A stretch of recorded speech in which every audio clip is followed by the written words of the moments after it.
नमस्ते दोस्तों। क्या आपने किसी को भगवान हनुमान के दिव्य रूप का अनुभव करते हुए सुना है? इसलिए इस आकर्षक वीडियो में मैं एक साधारण जीवन की रोचक कहानी सुनाऊंगा, जिसमें एक साधारण आदमी ने पूज्य देवता हनुमान जी से एक अद्भुत दिव्य भेंट का अनुभव किया। यह मेरे एक दोस्त के नाना श्री दासग्रीब चौधरी की वास्तविक कहानी है, जो राजस्थान के अलवर जिले में निवास करते हैं। अलवर जिले में स्थित सरिस्का नेशनल टाइगर रिजर्व के परिसर में पंडुपोल हनुमान मंदिर नामक एक छोटा सा हनुमान मंदिर है, जिसे 5000 वर्ष पूर्व किसी राजा द्वारा निर्मित माना जाता है। मंदिर की कहानी में यह यथार्थ है कि यह स्थान महाभारत के काल में भगवान हनुमान द्वारा एक महान कूद का स्थल था। कहानी की शुरुआत होती है श्री दासग्रीब चौधरी की परिवार की खराब स्थिति से। तब उस समय दासग्रीब के बेटे धृतिमान, मेरे दोस्त का मामा, तलाकशुदा था, और जैसा कि हम जानते हैं, भारतीय न्यायालय तलाक के मामलों में महिलाओं के पक्षपाती होते हैं। महिला ने केस जीत लिया और उसका मामा धृतिमान को उसे बड़ी रकम देनी पड़ी। दासग्रीब का पूरा परिवार विभिन्न ज्योतिषी, तांत्रिक और ऐसे ही कई लोगों के पास जाता था, लेकिन पूरे परिवार बड़ी दुखी थी, क्योंकि धृतिमान ने अपनी नौकरी खो दी थी। दासग्रीब की पत्नी कई बार बीमार हो जाती थी, क्योंकि कुछ तांत्रिक ने कहा कि उसके पूरे परिवार पर तलाकशुदा महिला द्वारा काला जादू किया गया था। उस कारण से दासग्रीब उन समयों में बहुत उदास थे। अचानक दासग्रीब किसी अनजान व्यक्ति से मिला, जिसने उसे पहाड़ों पर स्थित पंडुपोल हनुमान मंदिर के बारे में बताया। अज्ञात व्यक्ति ने उससे कहा कि तुम्हें हर मंगलवार को मंदिर जाना होगा और भगवान हनुमान जी की प्रार्थना करने के लिए कुछ अनुष्ठान करना होगा, ताकि काले जादू के प्रभाव से छुटकारा पा सके। जैसा कि मंदिर एक अलगाव में था, इसलिए उसे जाने वाले लोग बहुत ही कम थे। दासग्रीब अज्ञात व्यक्ति के सुझाव मिलने के बाद मंदिर जाने लगते थे, और मंदिर जाने के बाद उन्हें बहुत संतोष मिलता था।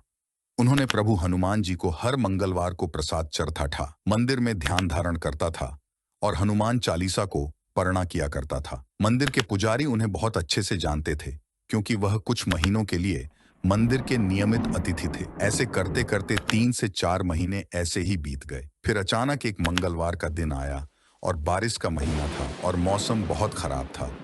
हालांकि शाम का समय था, लेकिन बाहर बहुत ही अंधेरा था और आसमान में काले बादल थे। दासग्रीब की पत्नी सुवर्चला देवी ने उससे कहा कि आज मंदिर जाने के लिए मौसम अच्छा नहीं है और मंदिर पहाड़ पर स्थित है।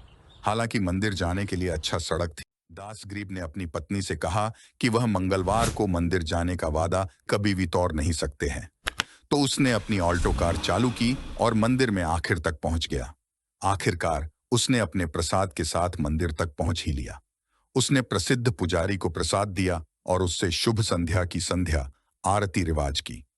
पुजारी ने प्रसाद ले लिया और हनुमान मूर्ति के सामने रख दिया। फिर दासाग्रीब मंदिर से अपनी कार को पार्क किए गए स्थान की ओर लौटने लगा। उसे अचानक झटका लगा कि वही पुजारी मंदिर के बाहरी दरवाजे से मंदिर में आ रहा है, जिससे उसने अभी अभी मिला था। पुजारी ने उनसे मुलाकात की और बताया, ओह चौधरी साहब, आज आप आए हैं। मुझे लगा कि आज मौसम इतना बुरा है और कोई नहीं आएगा, तो मैं मंदिर का ताला लगाने जा रहा था।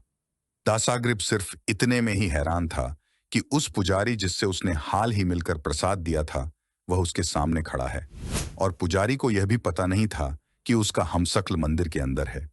उसने पुजारी से कुछ नहीं कहा और पुजारी के साथ फिर से मंदिर के अंदर गया और देखा मंदिर के अंदर पहला पुजारी और प्रसाद दोनों ही गायब हैं।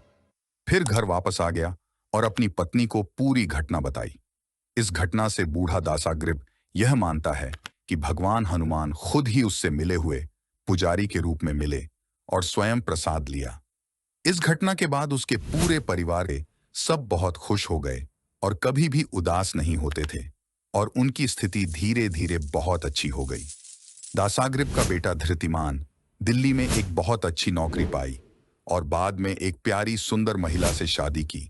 उनके नाना अब भी हर मंगलवार को मंदिर जाते हैं, और जब भी वे अपने नाना के घर जाते हैं तो वे भी साथ चलते हैं। अगर आपको भगवान और देवी की इस तरह की वास्तविक कहानी पसंद है, तो कृपया इसे लाइक करें और सब्सक्राइब बटन दबाएं।